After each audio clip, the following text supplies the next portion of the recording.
So Warframe's Duviri Devstream is in a few hours, so make sure and don't miss it because there is an Umbral Forma up for grabs, but it's going to be a very in-depth Duviri deep dive, and as a teaser, the lead developers recently sat down with PC Gamer and had a very in-depth interview about Warframe's past, present and future in relation to the game, because it is almost 10 years old.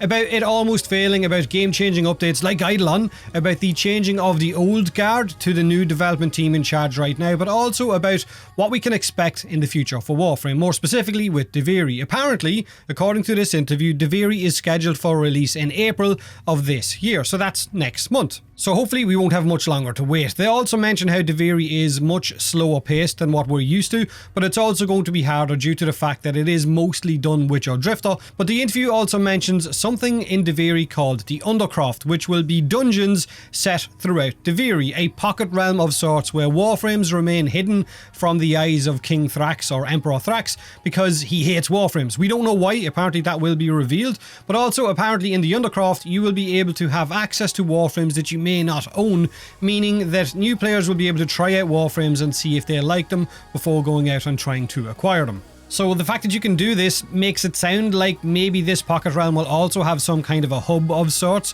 like Cetus, Fortuna and so on. How else would you have access to try these new frames out? In fact, maybe the Roguelite will just allow you to pick these Warframes. Duviri is going to be a narrative standalone expansion, kind of set outside of the normal ecosystem that we are used to running, with a heavy emphasis on it being influenced by the Princess Bride. It is going to tell the story of Drifter, a human that's kind of been left behind in a not-so-human world who just wants happiness at the end of it. But along the way, we're going to get the chance to acquire new allies in Duviri and maybe summon them as well. The interview mentions being able to summon some allies to fight the Void Worm at the end while you're flying on that kit, and one of them might also be able to take control of the Void Worm for a few minutes as well, which sounds awesome. I'm kind of imagining Kurt Russell on top of his spaceship from Guardians of the Galaxy, except it's the Alter Teshin on top instead, holding those reins.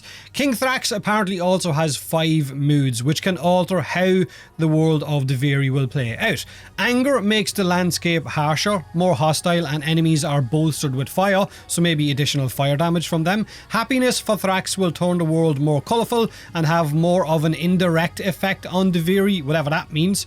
Envy for Thrax will turn the sky a moody green and cause enemies to deal poison damage. Sadness will turn the world more melancholy and have an absence of colour, which is a bit weird because I thought Duviri already had an absence of colour.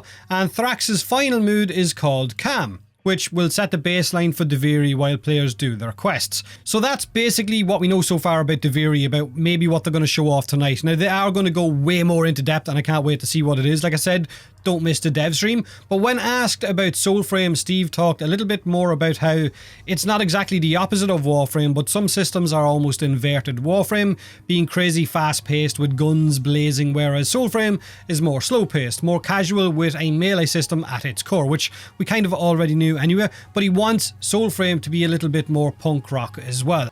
And he also mentioned how some of the aspects of Soulframe will go in a direction that the user will really not be ready for, which I don't know what that is, but it does kind of sound awesome as well. Like I said, Devstream is in a few hours. Check it out. Let me know what you think of the fact that Duviri might be in April, about the Undercroft and everything else you've heard here. Have a great day, have a great weekend, and as always, thanks for watching.